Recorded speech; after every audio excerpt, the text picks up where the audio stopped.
Dear students, welcome to the YouTube channel H2O Chemistry. See, in our last few videos, we have been watching and learning the book back exercises of lesson matter. So, we have already discussed the textbook exercises like 1 marks and the very short answers. And in this session, we are going to learn about the question and answers of short answers. The first question is, can you store pickles in an aluminium utensils? Explain. The answer is no, because aluminium is a metal. Pickles normally we make from lemon normally. So the lemon contains citric acid. So the lemon pickle contains citric acid. Aluminium is a metal. So acid plus metal will give you a salt plus hydrogen gas. So slowly release hydrogen gas. That hydrogen gas reacts with the pickle and that may spoil the pickle. That is the reason we don't store the pickle in the aluminium containers. So that is the answer, right? So no, the pickle contains acid which reacts with aluminium metal to produce hydrogen gas. It may spoil the pickle, hence we don't store it in an aluminium utensils. Then tabulate any 4 points between metals and non-metals. So the property is ductility. What is meant by ductility? The metal can be drawn into wires. So this property is called ductility. So the metals are very good. The property of the metal is ductile. That means they can be drawn into wires. So this property is called ductility. So metals are having good ductile property. Similarly, non-metals usually poor. That means soft and brittle, that means they are non-ductile. Come to the melting point. Metals usually have a high melting point, whereas non-metal usually have a low melting point. Similarly, the property boiling point. The metals usually have high boiling point, whereas non-metals usually have low boiling point. Similarly, density. Metals usually have a high density, whereas non-metal usually have a very low density.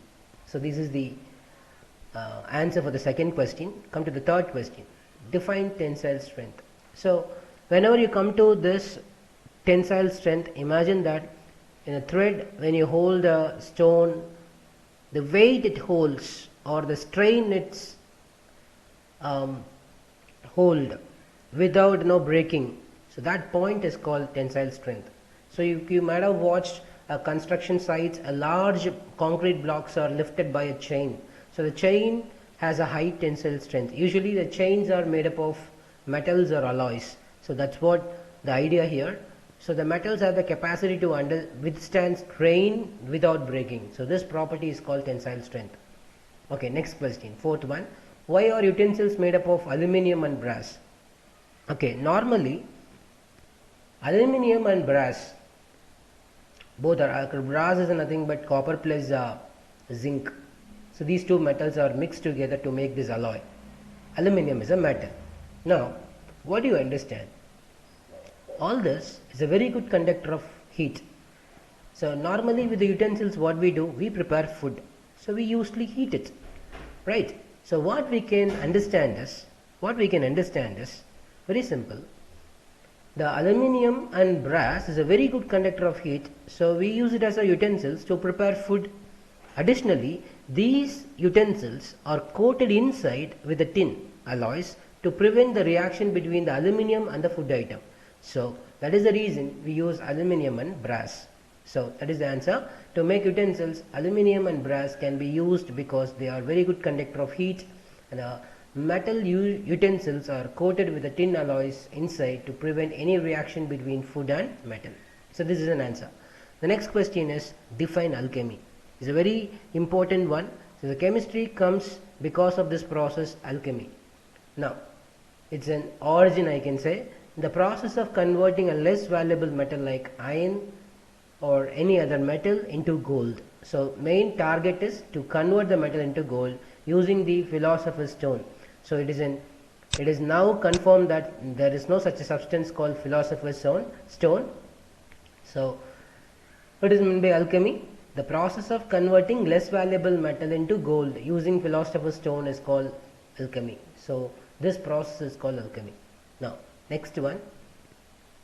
Name the elements for the following symbols. Okay, Na. Na means natrium. The English name is sodium. W. The Latin name is wolfram.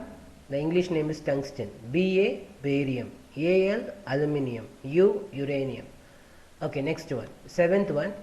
Name 6 common non-metals and write their symbols. Okay, common non-metals they are asking. So let us list out some common non-metals. Hydrogen, the symbol is H. Oxygen, O. Nitrogen, N. Phosphorus, P. Carbon, C. Fluorine, 6. Okay, next question. Mention any 4 compounds and their uses. So I'm going to list out the 4 name of the compounds and then their uses. Water, the formula is H2O. The constituents are hydrogen and oxygen. We use it for drinking and as a solvent in industry as well as at home. Table salt, the chemical name is sodium chloride. The formula is NaCl. It consists of sodium and chlorine, and their uses is essential component in daily diet for taste as well as preservative for meat and fish. The next one, sugar. This is sucrose. The formula is C12H22O11, and then it's made up of carbon, hydrogen and oxygen. The preparation of sweets, toffees and fruits. Juices. Next one, baking soda. It's called sodium bicarbonate. The formula is NaHCO3. Bi means hydrogen. So NaHCO3. Sodium, hydrogen, carbon and oxygen are the constituents of baking soda.